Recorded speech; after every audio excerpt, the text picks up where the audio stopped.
So I'm a preschool teacher, and I've noticed recently that some of my kids have been asking me, how do you do this? Or can you do it for me? When it comes to something as simple as coloring a page or building with blocks. And that made me think, why are they asking these questions? And for something that's as simple as coloring a page or building with blocks. Could technology have anything to do with this? There are some negative effects of technology on kids. And some of the ways that we use technology with kids today, Chip Donahue says in an article that we use it for a visual aid. We use it to help teach them, to give them a visual aid of something that we can't show them right then and there. We can show them the cycle of a butterfly, how it goes from a caterpillar to a chrysalis to a butterfly. And we can show them in that one quick video instead of having to go through the whole 2-week process. It can also help with communication. Now this is more for older children than younger, like preschool. They can have cellular devices that are on, say, Wi-Fi, and they can ask each other, hey, can I come over, instead of having to walk 2-3 blocks or around the corner to knock on the door, ask, hey, can I come over, and the parents say, no, he or she is busy. And that just saves some time, and it can also be safer, and not having to deal with the dangers of walking across the street, because that can be very dangerous for some children. Another way that we use technology with children today is a distraction, or to keep them occupied. This can be in restaurants. This can be whenever parents have a conference call for work or anything like that, just to give the kids something to do so the parents can keep them quiet, don't have to deal with them at that time. So it just gives them something to do. There are some psychological and physical effects of technology on children.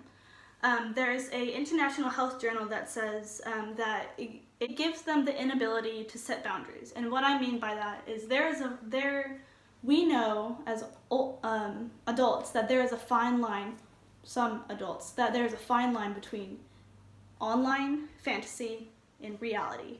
And the younger that the kids are, whenever they're more exposed to that technology, the lines are blurred.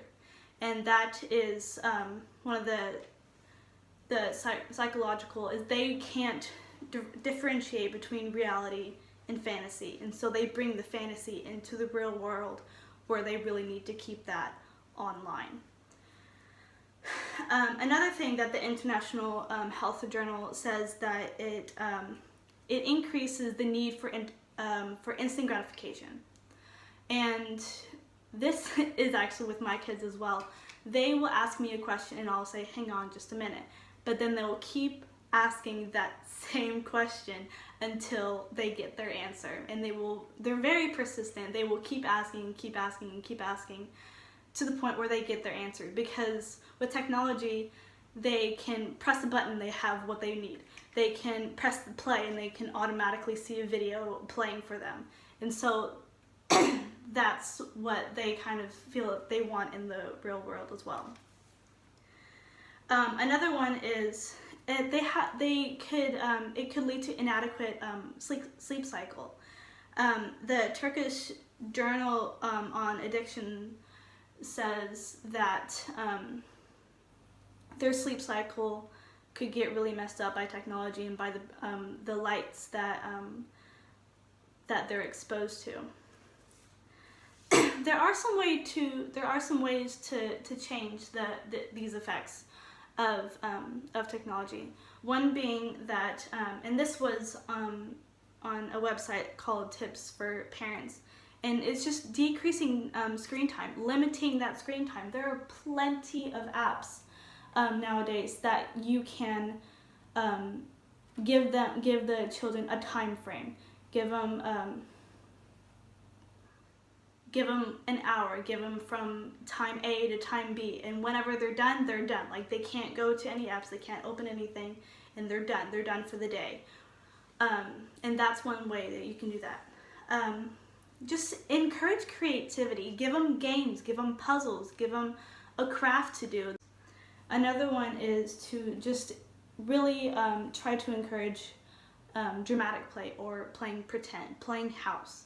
Because if you get them to be able to play on their own, then you won't need to have that stimulant of the electronics, like here, give the child this and go watch a video for 30 minutes while I do what I need to do. Instead of just send them up to their room and be like, go play house, go play with your dollhouse, go play with your tool set, go play with this and that. So there are negative effects of technology on children, but they are preventable. Children's minds are unique to them. We can't allow technology to take that away, because we don't want all of our kids to be the same.